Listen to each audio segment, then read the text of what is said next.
my name is Eva, and I would like to welcome you to The Charm of It, a podcast for knitters who share my fascination with the nitty-gritty details of our craft. If you are a new viewer, I am so happy you found your way to my little corner of the internet, and if you're a returning viewer, it is wonderful to see you again. This is the second recording since I took quite a long break, so it will have more finished objects as usual since I'm catching you up on half a year's worth of knitting. So we'll be talking about quite a bit of neckwear this episode, as well as the sweater that I'm wearing, because I think I was still working on that back in March. And we will also be doing my works in progress. And I thought I'd start easing back into including my usual variety of segments. So today I'm just going to include a general one, and it's going to be on the thing that I started talking about last week, which is kind of wardrobe philosophy. Bear with me, both with the lighting. It's kind of cloudy, overcast today, and so as the sun moves in and out, since I'm relying on natural lighting, that's going to change things. Also, there's a puppy running around this room because she has figured out how to climb the stairs now, so unless I put her in her crate, she does not hang out downstairs when I'm upstairs. And finally, bear with me because I'm getting over a cold, so that's why my voice sounds weird, and if there are more cuts than usual, it's because I've had to take coughing breaks. With all of those disclaimers out of the way, let's get to the knitting. As I mentioned, I have quite a few finished objects, so I think I'll start there, but I might take a break in the middle, we'll see. So back in June, I visited my family down in Texas for, I think, around a week, and I wanted to bring a simple travel project that I could work on while I was there, but that didn't take up a lot of space, and it needed to be something that I didn't have to think about while I was knitting it. So I cast on for this cowl on the plane. I finished winding up the yarn. Moth has just come. She is my cat, so if you hear any strange noises, it's because Moth and Nessie, the puppy, are now going to start wrestling in the hallway. Yep. Or, just right in the room where I'm recording.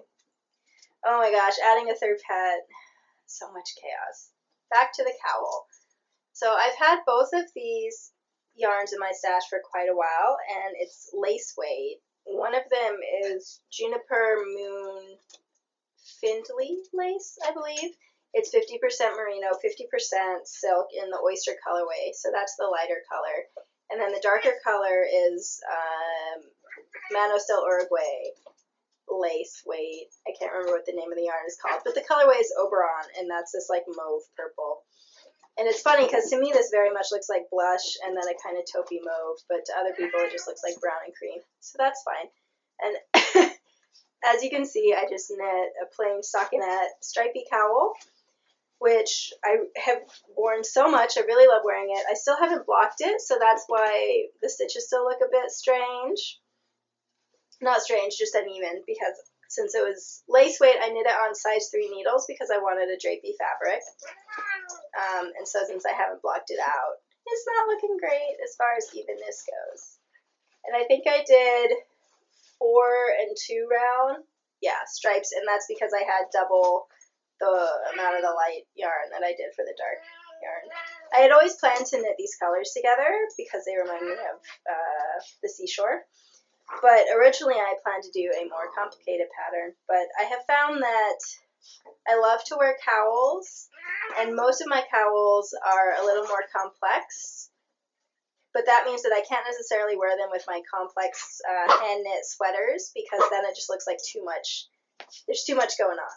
So I thought it would be nice to have a few plainer cowls, and so I just cast on a certain, I don't know, however many stitches I decided would work, and I just knit it in the round on a 16-inch needle, and when I ran out of yarn, I did not Kitchener it because just in case the yarn ever snaps, I wanted to make sure that the stitches wouldn't start running, so I bound off, and then I seamed it together, and that is here that I did that.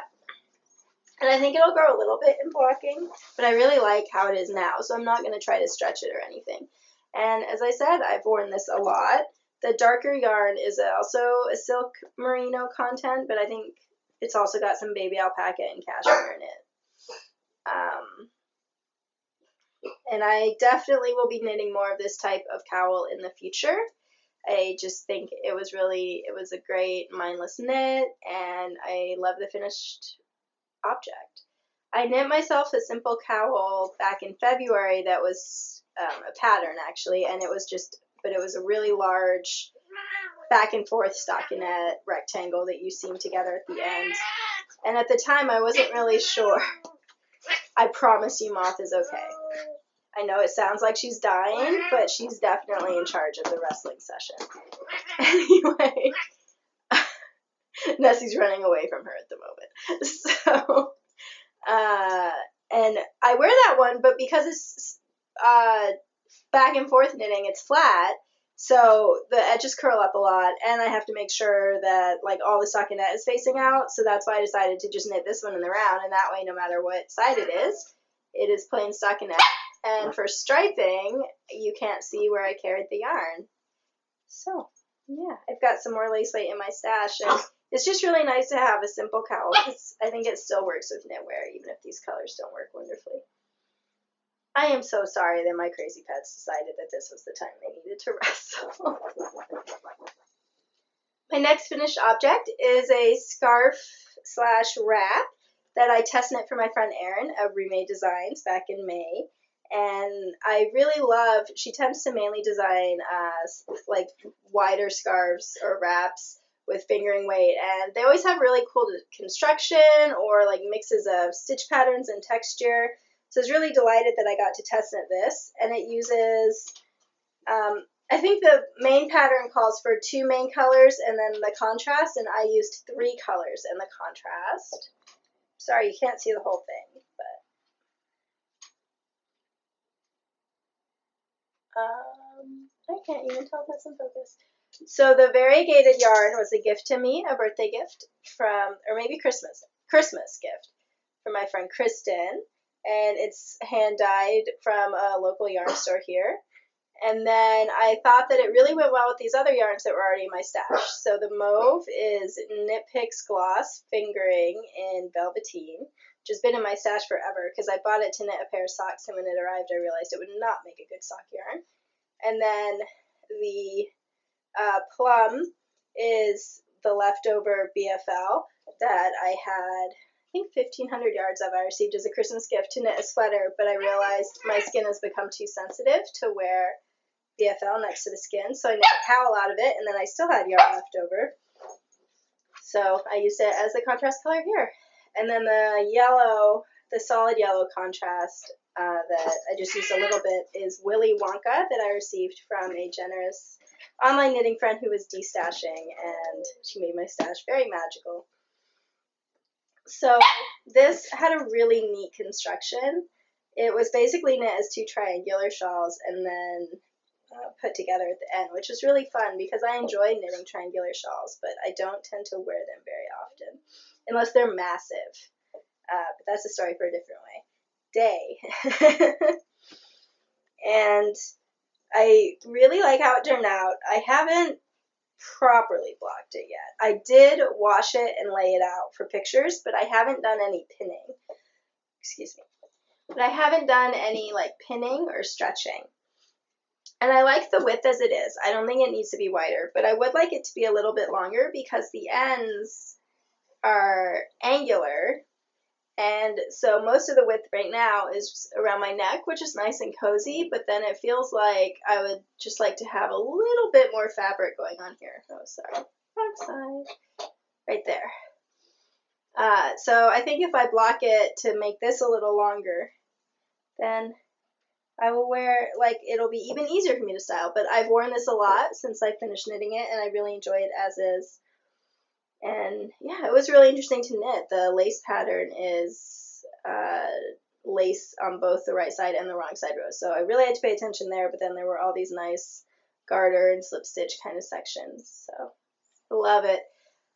This is the second of her patterns that I've knit now, and they just turn out really nice and wearable, and I've got another one in my library. So it's fun to mix and match fingering weight yarns. And I've actually been wearing it as a wrap as well, just because taking the dogs out, sometimes I don't realize how cold it is, so it's very cozy that way as well.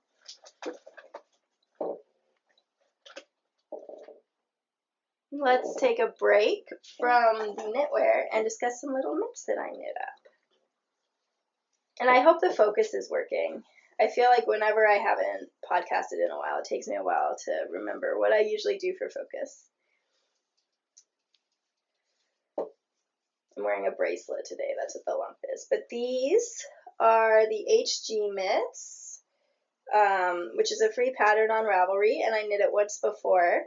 And I knit myself these a few weeks ago. They just knit up in a few days. They're a really quick, fun pattern.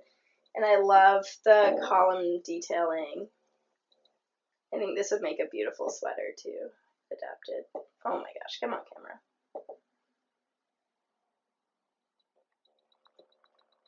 There we go. So the very pretty heathered yarn is from that same Jenner's Knitters D-Stash, and it is Coast it's a Danish yarn company, Unst, I think. Holst, there we go.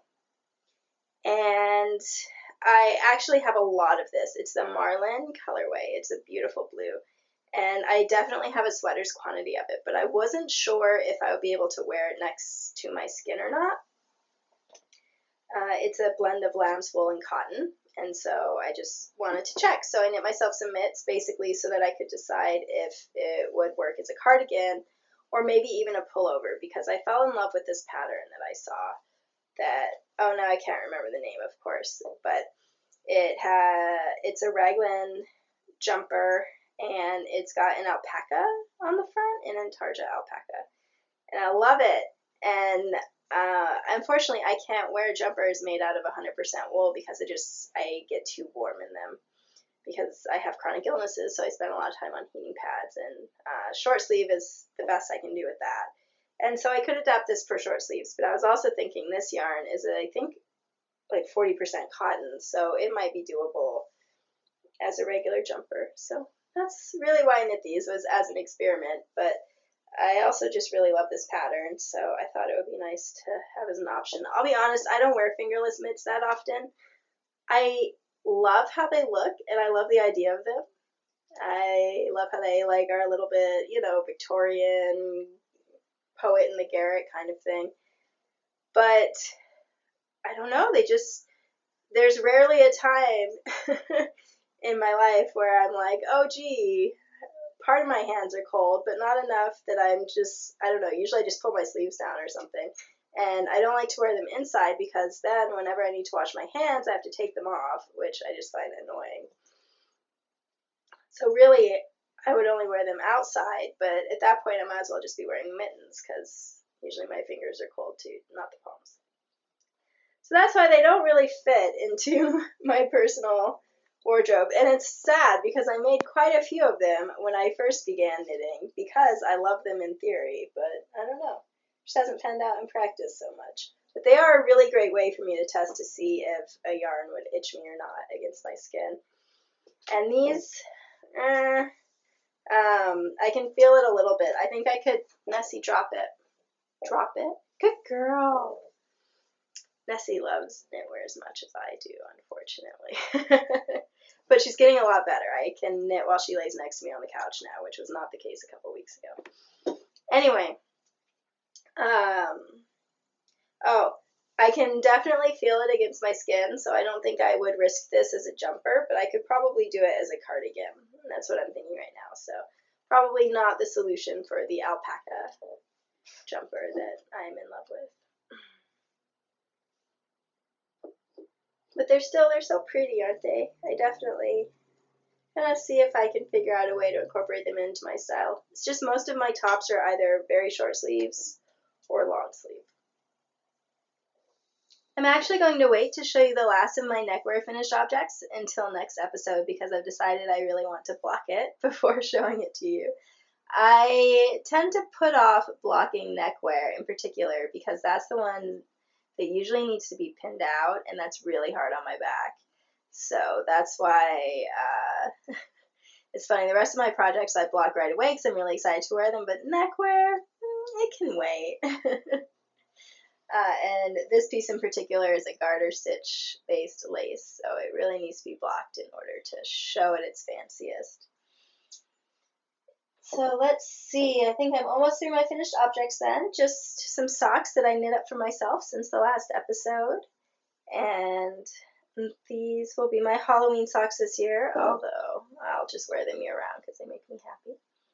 They have bats on them.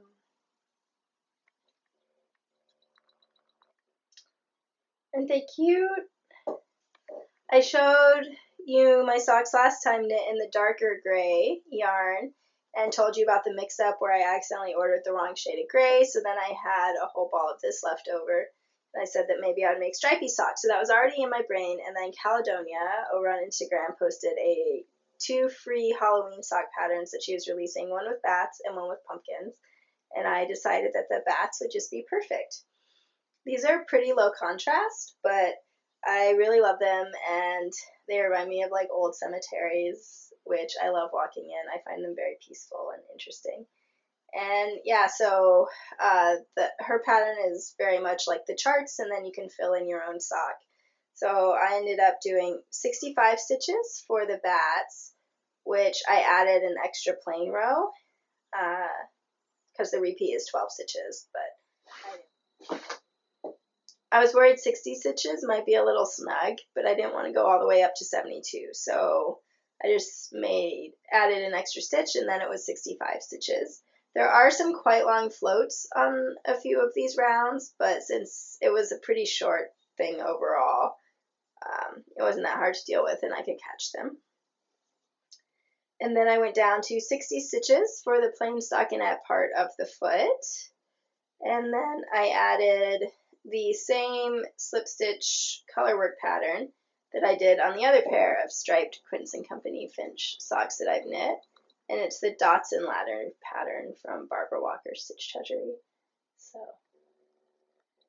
yeah. And I finished these a few days ago, I think, and I am really looking forward to wearing them. And I did do my now usual asymmetric toes, so like that. And I still have balls of both of the grays left over.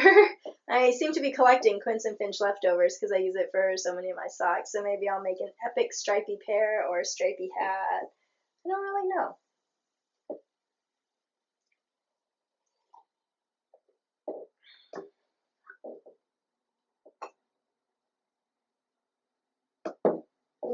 Can't believe I almost forgot to talk about the sweater finished object.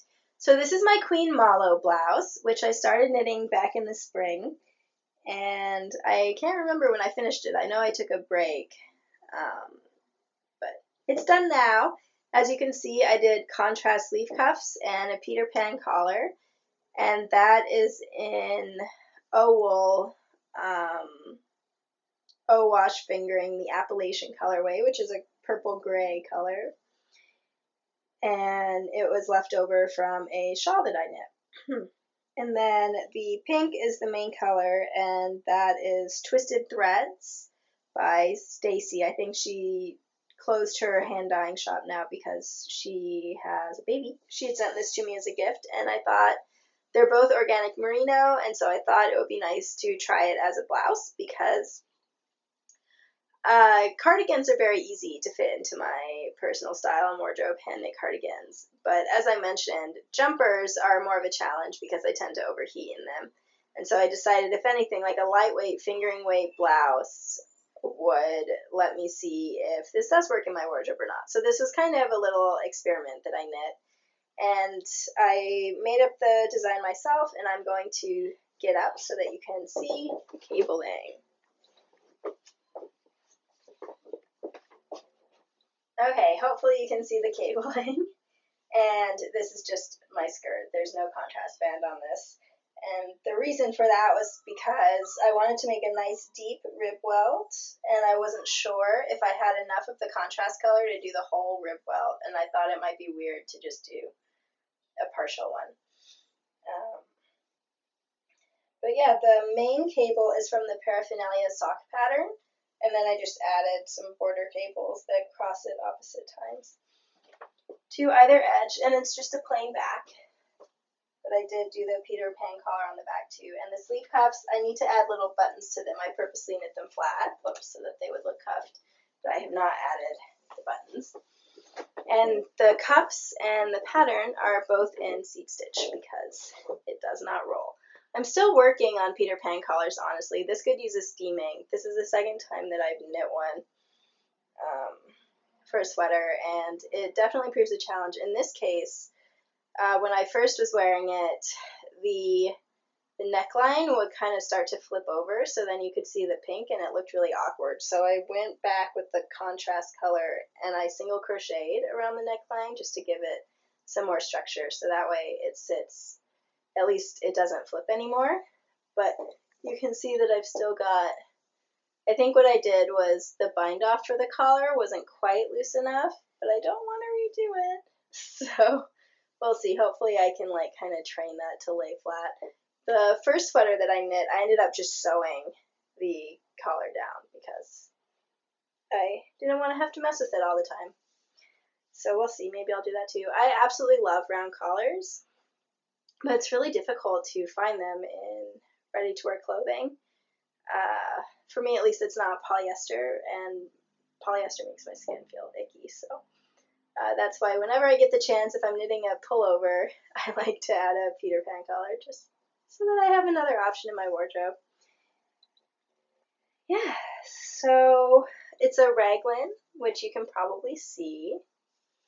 And the reason why that raglan is so wide is that I knit this sweater seamless, but I wanted to have the option to add seams later, and so if I want, I can just go in and mattress stitch the center two seams to give it more structure. So far I haven't found that I needed to do that, but I did that on the sides as well, just made sure that there was like an extra stitch in the ribbing in case I want to go back and take it in later. And I planned it with some positive ease at the chest and then negative ease at the welt because I have a thrifted cotton pullover with this kind of shape and I really like it. I have not worn it much, probably because I finished it right before the weather got warm, and so I didn't have a lot of opportunities. I'm still not sure how much I'll wear a short sleeve wool jumper, but I've been wearing it today and I've been really comfortable in it, even on my heating pad, so it's starting to win me over. And it would be really nice to be able, there are a lot of designs I like that have that kind of centered motif, so it would be difficult to adjust into a cardigan. So it would be nice to have another option. And yeah, it was quite fun to knit. And I think, I did alternate the two skeins of the hand-dyed. I think that's everything. Let's talk about works in progress. I only have two, a sweater and a pair of socks. I know I mentioned last episode that I was going to start working on a dinosaur sweater for myself, but haven't even measured that swatch yet. I just haven't had the brain space. There's a lot going on. My sister came to visit, and that was really fun, but also a little tiring since we did stuff. And then I've been dealing with this cold, so I just haven't had the brain space to measure and cast on and all that stuff.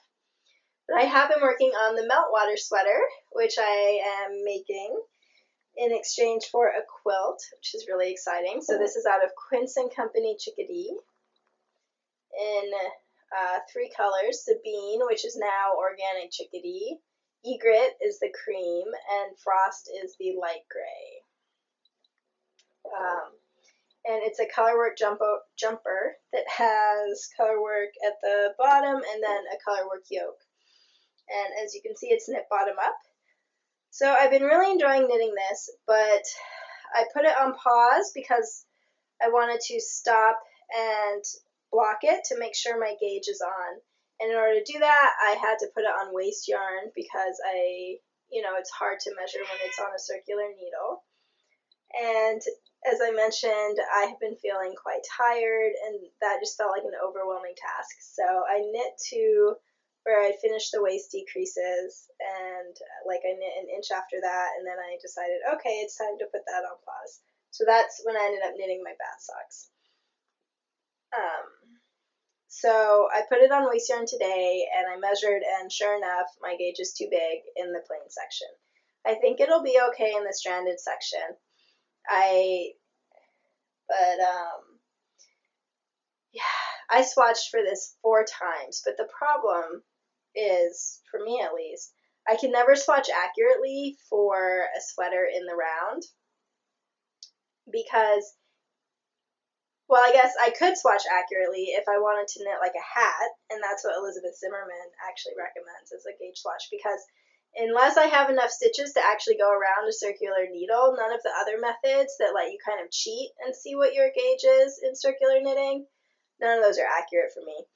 And even a hat, like, my hands just tend to relax into the knitting process with something this big.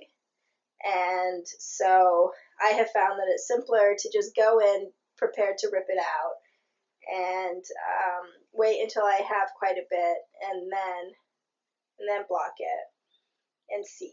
But I haven't blocked this yet, and my gauge is already 5 stitches to the inch instead of 5.5. So, and as I said, I had to swatch 4 times because my gauge was always too tight when I swatched. I do think that the color work portion is going to be ungauged. If anything, it might be a little tight. So I am going to block that and see what it looks like when it's relaxed. It's hard to measure that because the ribbing, draws in a lot. But I'm going to check on that and then decide whether to rip back to the ribbing or only rip out the solid part. The nice thing is I really enjoy knitting in the round, and it's with one of my very favorite yarns, so I don't mind having to redo a little bit of it. Excuse my voice. Cold is starting to act up again. I think I'm going to go down 2 needle sizes and try again. And hopefully that will be the right one. And once I find the right gauge, I think that this is really going to fly because it's solid stockinette for quite a ways. And then I get to do the sleeves. I know not everyone enjoys knitting sleeves, but I really do. Unless they're top-down sleeves, then I don't like it. And then it'll just be to the fun of the yoke at the top. I have to admit, I love everything about knitting sweaters in the round except for the yoke, like with this yoke too. It's a lot of stitches and it's very heavy. And so it's kind of hard on my joints and everything since I have chronic illnesses. So if anyone has any tips for how to make that a little more manageable, but it's such a short distance and it's color work, which I really enjoy. So, I'm not dreading it or anything. I'm just saying that if anyone has any adaptations that they make to just like make things more comfortable and ergonomic when you're knitting yokes for sweaters, bottom-up sweaters, I should say, feel free to share them with me. But isn't this a pretty pattern? I really like it, and I'm excited to get it done so I can mail it off. Yeah, so I need to get this blocked and then get it going. I've been winding the yarn for it in the meantime, so haven't had it completely on pause. And finally, since I finished my bat socks, I started another pair of socks. These are gift knitting. And I just finished the first one before I started recording today. I got myself a new stitch marker, and it's so cute.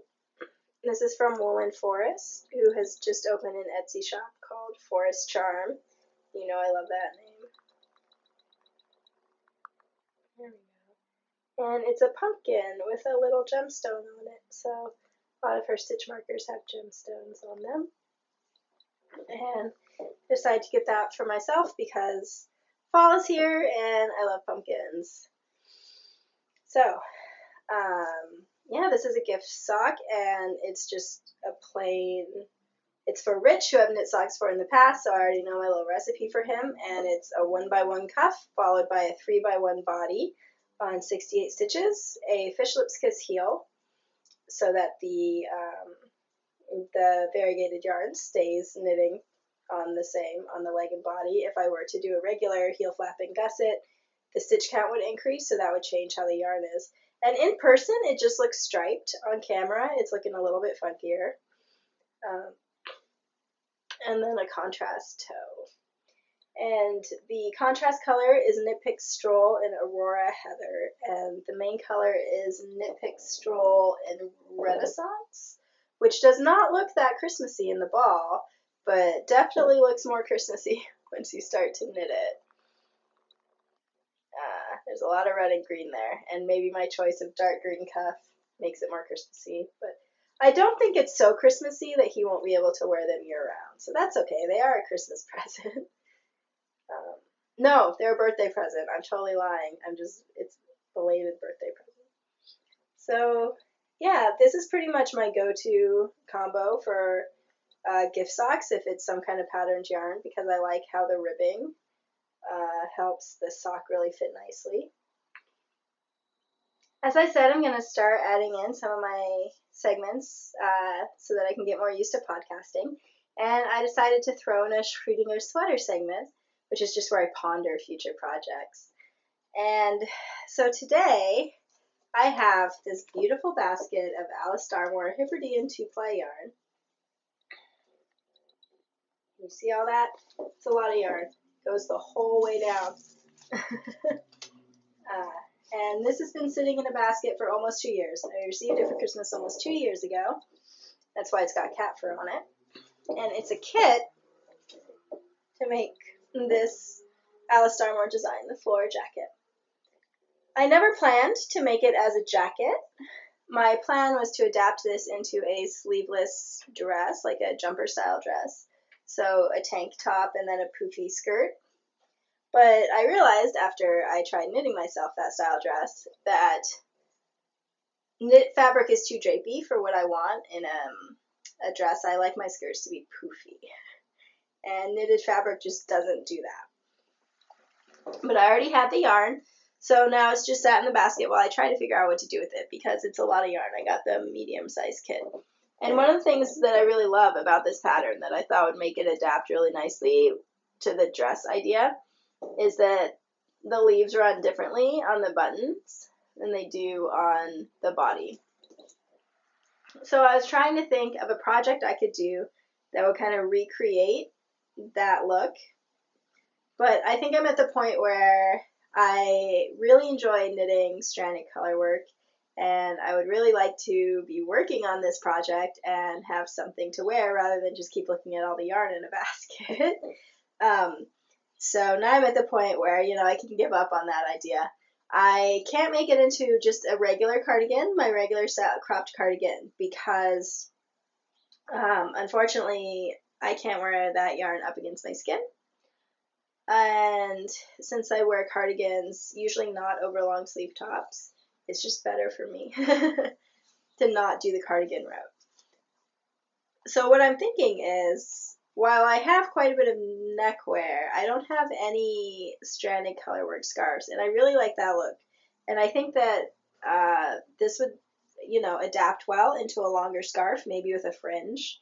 So I'm thinking about doing that, and in that case, I'd probably have enough yarn to do like matching gloves and a hat, and maybe even a matching dog sweater, which would be really fun for Nessie. Thistle has her little doggy sweater.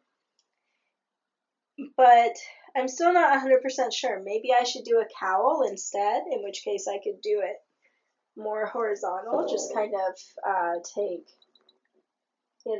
like isolate it like that to be a horizontal cowl, because otherwise it would look like that, which I don't think would look as nice in a cowl. The downside there is that would mean I would have to cast on like 60 inches for the full width of the cowl and knit it up, and I would do it double-sided. So then, so basically I would knit 2 repeats and then fold it over and seam it together, which seems a lot fiddlier than casting on for like a 16-inch circumference, so 8 inches folded, and knitting up for a scarf. But I might have overlooked something else that I could be doing with the pattern. The other thing that I thought was I do have an Alice Starmore vest, a sleeveless vest that I wear over long sleeve t-shirts, and I love that, and it doesn't itch me. I think I might have outgrown it because I gained some weight, which is not why I made the face, because I'm happy with my weight, but I've gained 3 inches in my bust and my waist, and that vest was snug to begin with, so I haven't tried it on because I don't want to know. But and that was a self-designed vest. But so that's the other thing that I'm thinking about doing is knitting a vest style, a pullover, not a button-up one. And then, depending on how much yarn I have left over, doing like gloves and a hat. So that's the question. Should I do a big long scarf to wear with coats in the winter? I probably wouldn't wear it indoors. Should I do a sleeveless vest? Which I guess in that case I could even do it open and then I get the leaf pattern. Waistcoat, depending on where you live. Should I do a cowl, which I would wear indoors? And how much should I prioritize having enough yarn left over for a dog sweater? So feel free to weigh in on that. I won't be working on this for a little bit longer. I want to make sure that I finish the Meltwater Sweater first. But yeah, future knitting. It's going to happen. For my kind of general segment today, I wanted to ask you all whether you tend to have a small wardrobe so that you're always wearing favorite clothes, but then they're going to wear out more quickly because you're wearing them more frequently, or whether you prefer to have a larger wardrobe so that you can space out how frequently you wear your clothes, assuming that they're also still favorites, you just have more of them, and make them last longer in terms of like chronologically. So maybe a dress can be worn 50 times before it can't be anymore. I don't know what would happen to a dress though. Socks is really what I'm thinking of because I talked about darning them last episode, and a few of my pairs are getting to the point where I don't know if darning can keep saving them, and that makes me sad. Anyway, so let's say an item of clothing has 50 wears before it's worn out.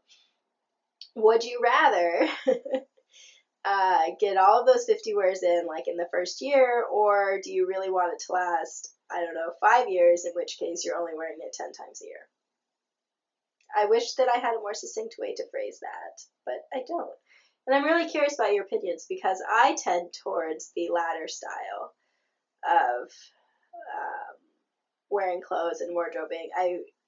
I tend to, even if I really love something, in fact, the more I love it, the less likely I am to wear it very often. Like once a week would be a very frequent thing for me for one particular item of clothing because I don't want to wear it out. I don't want to wash it too much, which is funny because I don't even wash my clothes after every wear. So I don't know. It's some kind of weird philosophical thing that the more I think about it, the less sense it makes, which is why I wanted to bring it up on the podcast because it's something that I'm thinking about trying to change.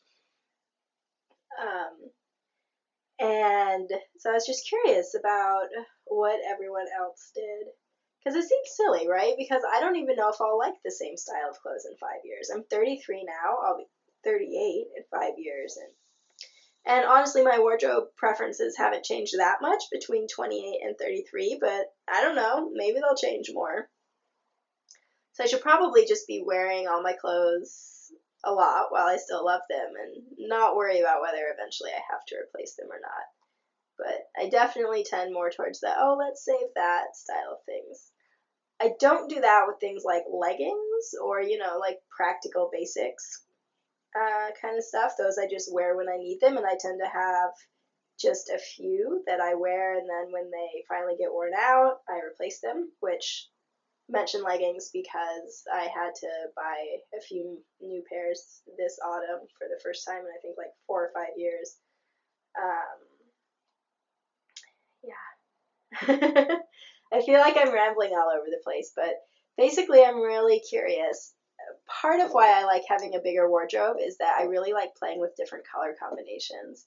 And so I tend to wear the same silhouettes over and over, but I like to vary up what colors I wear them in. So then that means that like I need multiple crop cardigans because I need them in all my favorite colors. And obviously need is not the proper word for that. But and the same like with dresses, and I get all my dresses secondhand, mainly via eBay these days, but sometimes I thrift in person, but a lot of them have prints, so then, you need a variety need. I like having a variety of prints in my wardrobe to go with the cardigans. So for me, it's really twofold as far as why I like to have a larger wardrobe versus a very small one and just replace things when they get worn out.